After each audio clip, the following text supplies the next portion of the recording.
Olá pessoal, boa noite. Hoje sábado, dia 18 de julho, e vamos dar um panorama do que aconteceu na semana terminada em 17, muito em função das esticadas que as bolsas deram, em função dos indicadores e balanços divulgados nos Estados Unidos, indicador da zona do euro e da China. Para começar com dados lá nos Estados Unidos, logo na segunda-feira nós tivemos a divulgação de vendas no varejo americano que cresceram 0,6% em junho em comparação a maio. Os analistas esperavam um aumento de apenas 0,5%, então isso veio um pouco melhor do que o esperado. Lembrando que o destaque positivo desse indicador ficaram para os setores de automóveis e venda de combustíveis. Já os demais setores da economia, todos eles apresentaram queda, aliás, a quarta queda consecutiva desse indicador para os demais setores. No meio da semana, saudade do setor imobiliário e número de pedidos de auxílio-desemprego, que veio melhor do que o esperado. E o grande destaque nos Estados Unidos ficou por conta da ata do Fed, que revisou as projeções da economia americana para cima ainda em 2009. Na zona do euro, nós tivemos a divulgação da produção industrial, que veio melhor do que o esperado, em maio. E, para finalizar, o grande dragão chinês, a divulgação do PIB da China, que veio um pouco melhor do que o esperado, fechando em 7,9% no segundo trimestre deste ano. Para a próxima semana, o que nós temos? Na segunda, nós temos aqui no Brasil vencimento de opções Série G. Na quarta-feira, decisão do Copom, a taxa Selic aqui no Brasil, e todos nós esperamos aí uma redução entre 0,25 ou 0,50 na taxa Selic. E lá nos Estados Unidos tem dados do estoque de petróleo americano, e esse é um indicador que geralmente mexe com o preço do barril aí nas bolsas e deve influenciar um pouco também nas ações aqui da Petrobras. E o grande indicador que eu acho que vai mexer com o mercado na quinta-feira, lá nos Estados Unidos, é o dado do auxílio-desemprego na semana terminada aí no dia 17. Outra coisa que ajudou muito nas subidas das bolsas mundo afora foi justamente a divulgação dos balanços lá de Wall Street, como Goldman Sachs, Intel, IBM, JP Morgan, GE, Citi e Bank of America. Fazer um resumo aqui para vocês, eu posso dizer que todos eles surpreenderam positivamente os analistas. Mas o destaque aqui, que chamou muita atenção, o destaque positivo aqui foi o resultado do Citigroup aí com 4 bilhões e 300 milhões de dólares, e bem superior ao que tinha estimado os analistas. E também até agora o melhor resultado apresentado pelo setor bancário lá em Wall Street. Já do outro lado aqui, o que não foi tão bom foi o resultado da General Electric, que reportou um lucro líquido de 2 bilhões e 900 milhões de dólares no segundo trimestre, e isso representou uma queda de 47% em relação ao mesmo resultado comparado a 2008.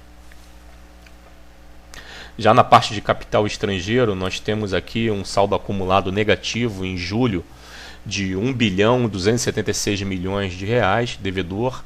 O saldo no ano ainda é credor em 8 bilhões e 800, lembrando que no melhor momento nós chegamos a ter 11 bilhões e 200 em maio de entrada de capital, um saldo credor. Mas vale ressaltar que no próprio dia 15 aqui eu já percebi uma entrada de capital, compra de ações por parte de estrangeiros em torno de 980 milhões de reais. Acredito também que isso vai se repetir aí no dia 16 também, em torno de 400 milhões de entrada de capital, o que vai melhorar um pouco esse saldo devedor aí no acumulado de julho. A nossa estimativa ainda para o final do ano é de um fechamento em torno de 15 bilhões de entrada de capital. Isso significa dizer que nós acreditamos que ainda vai ter mais entrada de capital no segundo semestre desse ano aqui na Bolsa Brasileira, de capital estrangeiro. Bom, pessoal, e para terminar, vou dar um posicionamento a respeito dos nossos trades aí efetuados nessa semana terminada até o dia 17. Para iniciar, vamos falar um pouco do que está no forno ainda, que não entrou compra ainda, e a gente está aguardando. E aí vai ficar para a semana que vem, e outros que a gente vai incluir na semana que vem. Para começar, a Embraer aqui. Embraer, nós estamos aguardando o fechamento acima de R$ 8,37. Aí ela cria o primeiro pivô de alta depois de ter rompido aí essa LTB, que vem desde lá de março, essa sequência de queda que a Embraer tem. E aí, se ela romper esse 8,37, é o bilhete premiado. A gente tem como primeiro objetivo 9,80 e podendo chegar a 10,80. Depois nós temos Gerdau. Gerdau, ela teve uma oportunidade de compra ali no rompimento da LTB em 20,10, E agora nós estamos aguardando uma superação dela em 21,07, que ela cria outro pivô de alta aí, uma bela oportunidade para ir buscar lá o topo dela, né, naquela região de 22,80, podendo chegar como objetivo nosso a 25,85. Outra que nós estamos aqui dessa vez comprado, Lojas Renner. Loja Renner, ela rompeu essa região de 22,77, onde nós entramos. Existe aí uma bela acumulação na Loja Renner, embora seja uma ação meio traiçoeira, e nós temos como objetivo na Loja Renner 24,46, e ela pode ir adiante, pode bater em 28 por causa dessa acumulação. Os indicadores aqui, a média cruzada na compra, o índice de força relativa subindo com espaço. Então, apesar de ser uma ação traiçoeira, nós estamos apostando na Loja Renner.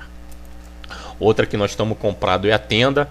A Tenda, ela teve uma primeira oportunidade de compra quando ela rompeu o pivô de R$ 3,85, e agora outro pivô acima de R$ 4,10 foi quando nós entramos. Nosso stop está curtinho aí, tá na agulha em 4,06.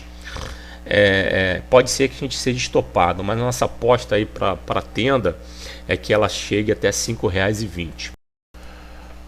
A TIM preferencial, nós entramos quando ela criou esse primeiro pivô de alta aqui em R$ 3,54, nós fizemos a compra. Nosso objetivo era R$ 3,77, mas quando saiu a notícia envolvendo a TIM ordinária na quarta-feira, nós ficamos receosos aí e preferimos executar a venda a R$ 3,69, embora tenha dado um resultado positivo para nós. Outra que nós finalizamos o trade aqui foi a Rossi.